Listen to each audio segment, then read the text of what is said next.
Hello. Today we are looking at the cosine rule, which is the final rule that we need for dealing with non-right angle triangles. So again, if we see right angle triangles in an exam question, I'm immediately thinking of sine, cos, tan, and Pythagoras. If I see non-right angle triangles or something that I am shown is a right angle triangle, I'm thinking of the sine rule and the cosine rule. Now let's look at the circumstances under which we're going to use this rule. If we have our triangle here, we have exactly the same setup as we did with the sine rule. So if we have an angle A here, the opposite side is side little a. If we have an angle capital B here, we have an opposite side little b. And same with C. What this formula gives us is that a squared is equal to b squared plus c squared minus 2bc cos of a. The critical thing for being able to use this formula without making a mistake is again recognizing if we have an angle and then our opposite side has the same letter. So we have the angle A and the side A is the one that's off by itself on the other side of the equal sign. So we have a squared on one side of the equal sign, the thing by itself, and then we have the angle in the cosine is the opposite angle. The B and C, it doesn't matter which order you do them in. So that's the key thing in terms of being able to apply the formula where we use it.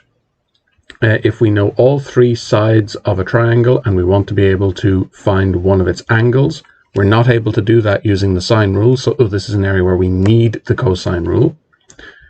So if we know all three sides in a non-right angle triangle, we're almost certainly using the cosine rule. Or if we know B and C and A, and angle A, I should say, and we want to find side A. That's something we can use the cosine rule to do. You can go about it, sometimes you can go about it, depending on the way the question is given to you, you might be able to take a longer route using the sine rule, but sometimes you will have, like in this specific instance that I've given you, you would need to use the cosine rule. So these are the two situations where we are going to definitely use the cosine rule, but we have to be a little bit flexible. Just like the sine, cos, and tan and Pythagoras, we could be given questions that involved a little bit of creativity. That's the same here. We're going to have to deal with questions that are require a little bit of thought, but to begin with, we're going to do some fairly straightforward ones. So here we're given a triangle. We're not told that it's right angled, so we can't assume that it's right angled. And we want to find A, which is our side here. Well, I see that I have the three sides of my triangle involved, and I have one of the angles, so that's going to work well with the cosine rule. So I'm going to sub into that a squared. It doesn't matter which one of these we call B or C, is going to be b squared plus c squared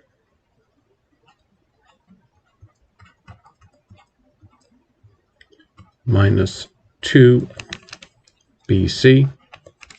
minus 2 by 7 by 5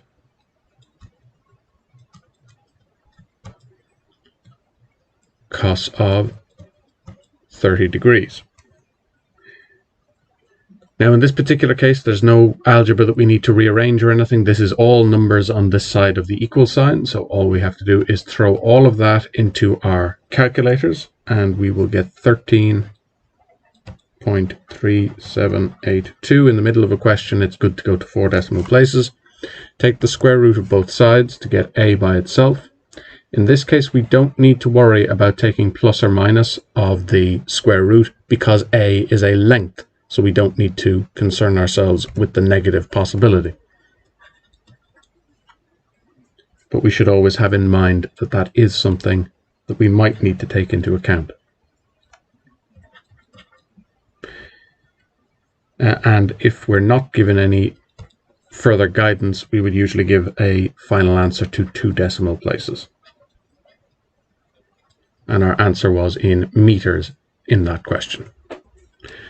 So that is how we can apply our cosine rule in the simplest type of circumstance. Again, recognizing that if I have a side here, the opposite angle, if I have this side squared, then the opposite angle is the one that's in the cosine on the other end of the formula in terms of applying our formula. Now, a slightly more advanced question, we have to draw a picture here. So we're dealing with, I should have written that in, we're dealing with a triangle ABC. And we have AB, the length of AB. We know our parallel lines next to AB mean the distance, or the length between point A and point B is 5 meters. Distance between B and C is 6 meters. And distance between A and C is 8 meters. Find the largest angle. Now, drawing a very roughly accurate diagram is going to be useful here. So we know all three sides. So I'm going to say AB is going to be 5. Now I can see that's the smallest side, so I want BC to be a little bit longer than that.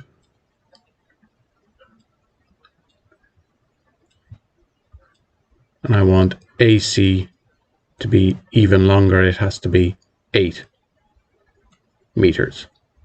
So you don't need to draw it with a ruler or anything of the sort, but we do want to try and draw our diagrams accurately enough that we have a little bit of intuition as to the lengths of sides, because it's going to affect things in lots of different questions. Now, I'm asked to find the largest angle. Now, you can know this as a rule, or you can draw a reasonably accurate diagram and it will give it to you. The largest angle is going to be across from the largest side.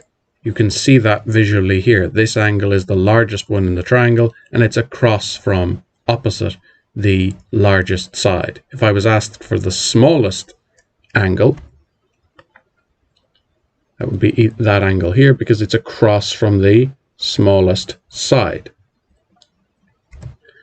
So the largest angle will be across from the largest side, smallest angle across from the smallest side. We can get that by drawing, but we also need to know it effectively. So based on my diagram then, I know that the largest angle, not a very good therefore sign, the largest angle is going to be across from the largest side.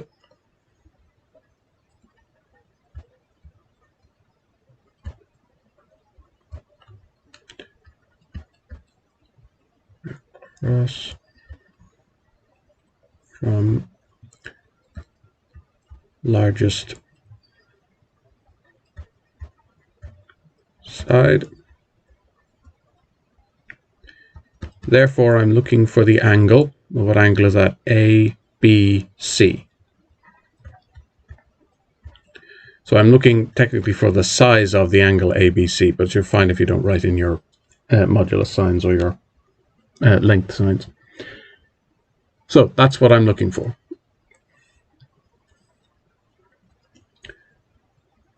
So knowing that, let's try and sub into our formula. Well, if I'm looking for this angle, then my A in my formula, my A squared, is going to be 8 squared, because if I'm looking for the angle A, then the opposite side is the one that I start with.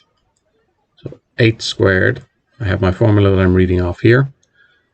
8 squared is equal to the other two sides squared,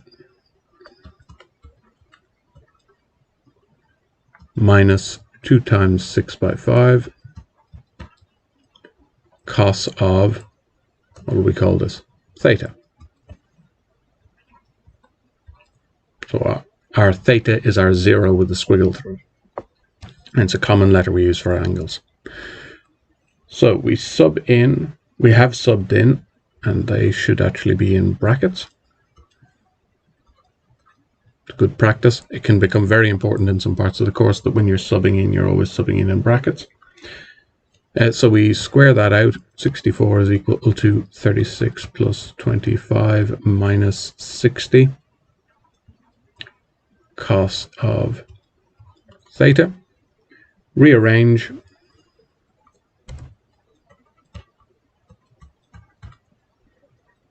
I want to get my variable by itself.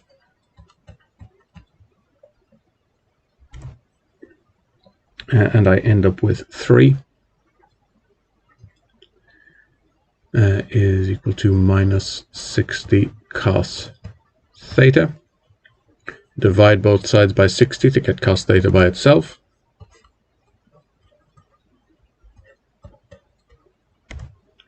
and I end up with minus a 20th is equal to cos theta. Now, you can just get inverse cosine of both sides.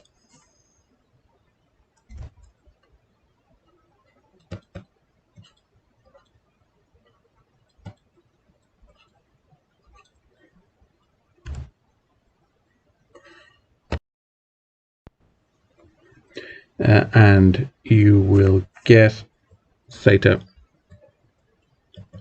is equal to 92.86598. We'll say that theta is approximately equal to 92.87.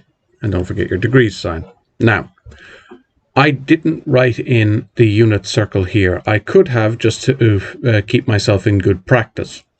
I know that I'm dealing with minus a 20th for my cos of theta, and I know that cos theta is my x-coordinate. Now, minus a 20th is something pretty small, so I know my x-coordinate is going to be a small negative number there. Where else in principle could it be? Well, the line could also go down to where I'd also get minus a 20th for my x. I don't bother with this second situation because it would be the angle around the outside. So with the cosine rule, you don't need usually to deal with the possibility of two outcomes, because the second outcome that you could possibly get would just be the angle around the outside of the triangle instead of the angle inside the triangle that we're usually concerned with. So for the cosine rule, it's a good idea to be drawing the sketches of your unit circle to keep track of what angles you might be dealing with, because you will end up with situations where cosine can have multiple values, which we've already seen. But it is less important. You can get away with just putting it into the calculator, unlike in the sine rule, where anytime we're finding sine of an angle, we need to be constantly aware that we could be dealing with either the acute or the obtuse situation. With the cosine rule, you'd either be finding the angle inside the triangle or the angle outside the triangle, but it will have exactly the same result. It won't affect the types of triangle that you can get. So we don't need to worry about it as much, but it's very good practice to be drawing in your unit circles and constantly reinforcing the fact that cosine of minus a 20th has actually two valid solutions. It's just that in this case, they draw the same triangle. So that's what we need for the cosine.